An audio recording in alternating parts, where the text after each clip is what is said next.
Halo teman-teman semua, apa kabar? Semoga semuanya sehat dan baik-baik saja ya. Kembali lagi dengan saya, Jasmine Ramadanti, memateri tentang konten YouTube dari pihak GDI, yaitu Generasi Digital Indonesia. Setelah sebelumnya kita membahas tentang storyboard yang merupakan hal vital dalam perencanaan pembuatan konten video, pada pertemuan kali ini, seperti yang dibahas sebelumnya, kali ini kita akan membahas tentang pengembangan video dan animasi dengan aplikasi digital. Seperti biasa, ada baiknya kita berdoa terlebih dahulu ya, sesuai dengan kepercayaan masing-masing supaya pembelajaran hari ini dapat lancar dan bermanfaat. Berdoa dimulai.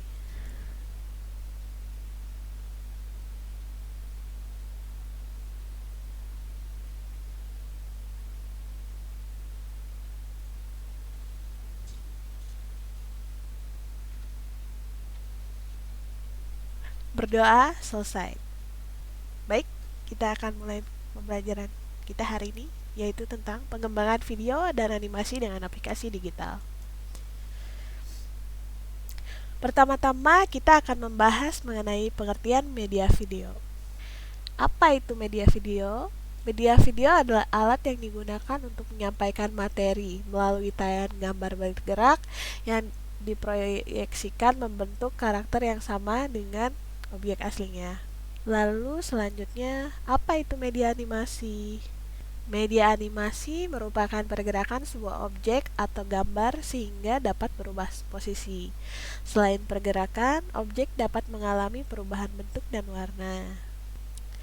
Setelah memahami pengertian media animasi dan video, lalu apa hubungannya dengan proses pembelajaran? Dapatkah media video dan animasi membantu proses pembelajaran? Berikut pembahasannya mengenai kaitan media video dan animasi dengan proses pembelajaran. Menurut Edgar Dale, pengalaman belajar seseorang 75% diperoleh dari indera penglihatan, yaitu mata. Lalu 13% lainnya yaitu melalui indera pendengaran, yaitu telinga. Dan selebihnya melalui indera yang lain. Dengan banyaknya ragam kemampuan peserta didik dalam memahami suatu konsep pembelajaran, tampilan berbagai video dan animasi diprediksi dapat membantu para peserta didik memahami konsep yang dipelajari. Terlebih lagi dengan adanya pandemi di saat ini, pengajaran melalui video dan animasi terbukti sangat efektif dalam menggantikan kegiatan belajar mengajar offline yang tidak bisa kita lakukan karena pandemi. Setelah mengetahui kaitan media video dan animasi, sekarang kita akan lanjutkan pembahasan mengenai kelebihan dan kekurangan media video dan animasi. Berikut adalah kelebihan media video. Yang pertama adalah dapat diaksesnya di media sosial secara luas. Lalu video juga dapat dipakai dalam jangka waktu yang panjang dan kapanpun. Media pembelajaran pun jadi simpel dan menyenangkan dengan adanya media video. Membantu memahami materi pelajaran dan membantu dalam proses pembelajaran. Kita lanjut dengan kekurangannya ialah ada 3, yaitu memerlukan biaya yang cukup besar untuk keperluan pembuatan video pembelajaran. Lalu yang kedua ada bersifat satu arah dan perlu diimbangi dengan umpan balik yang lain. Lalu yang terakhir ialah memerlukan waktu yang cukup panjang pada proses pembuatan sampai terciptanya video. Lalu selanjutnya kita akan bahas tentang kelebihan media animasi. Yang pertama ialah memiliki lebih dari satu media yang konvergen. Misalnya, menggabungkan unsur audio dan visual.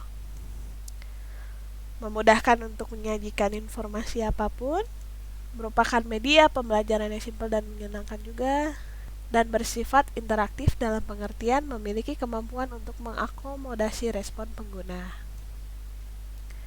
Lantas, apa kekurangannya? Kekurangannya ialah membutuhkan kemampuan di bidang animasi dalam membuat kontennya. Harus menggunakan peralatan dan spesifikasi komputer yang canggih untuk dapat menghasilkan animasi yang bagus. Media animasi juga memerlukan waktu yang cukup panjang pada proses pembuatan sampai terciptanya video animasi. Lalu, bagaimana cara memilih aplikasi yang tepat untuk pengembangan video dan animasi? Berikut akan kita bahas mengenai pemilihan aplikasi yang tepat untuk pengembangan video dan animasi. Aplikasi-aplikasi pembuat video, selain untuk kebutuhan komersil, juga dapat digunakan untuk membuat media pembelajaran, terutama pembelajaran yang bersifat tutorial. Aplikasi pembuat video dapat dibagi menjadi dua, yaitu yang pertama ada video editing, dan yang kedua adalah screen recorder.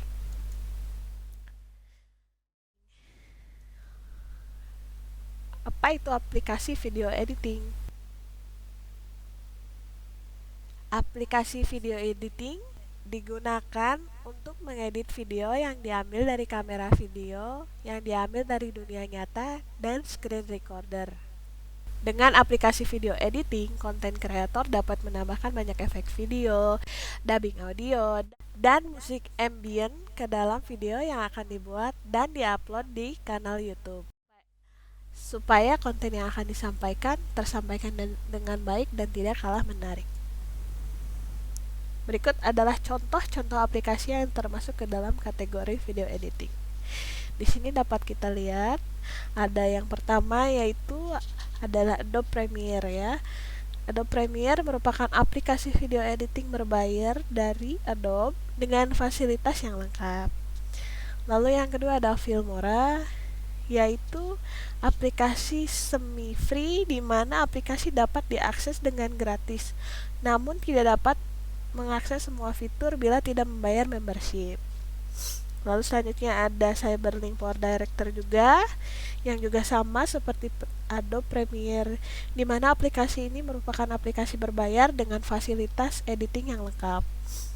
Lalu yang terakhir ada Windows Movie Maker ya, yang mungkin untuk sebagian banyak orang tidak asing lagi ya icon ini, ialah Windows Movie Maker. Aplikasi Windows Movie Maker adalah video editing sederhana yang free bawaan dari sistem operasi Windows 7. Fiturnya tidak cukup lengkap, namun cukup untuk mengedit hal-hal sederhana. Lalu selanjutnya kita akan bahas jenis aplikasi pembuat video yang kedua, yaitu screen recorder. Screen recorder berfungsi untuk merekam aktivitas di layar monitor komputer. Biasanya digunakan untuk pembuatan video tutorial dan petunjuk bagaimana menggunakan aplikasi tertentu. Contoh aplikasinya ialah OBS Studio seperti yang bisa dilihat sini. Lalu ada Cam Studio dan ShareX.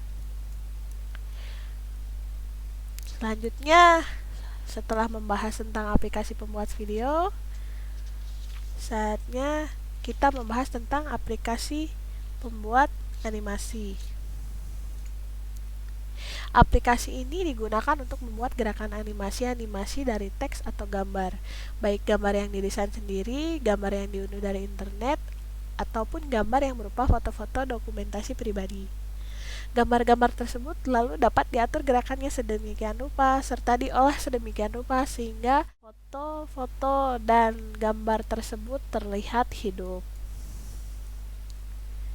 Berikut adalah contoh aplikasi-aplikasi yang termasuk ke dalam kategori pembuat animasi. Dapat dilihat ada Moho, ada Macromedia Flash Player, ada Corel Rave, ada PowerPoint, ada Adobe Flash, ada Prezi, dan Swissmax.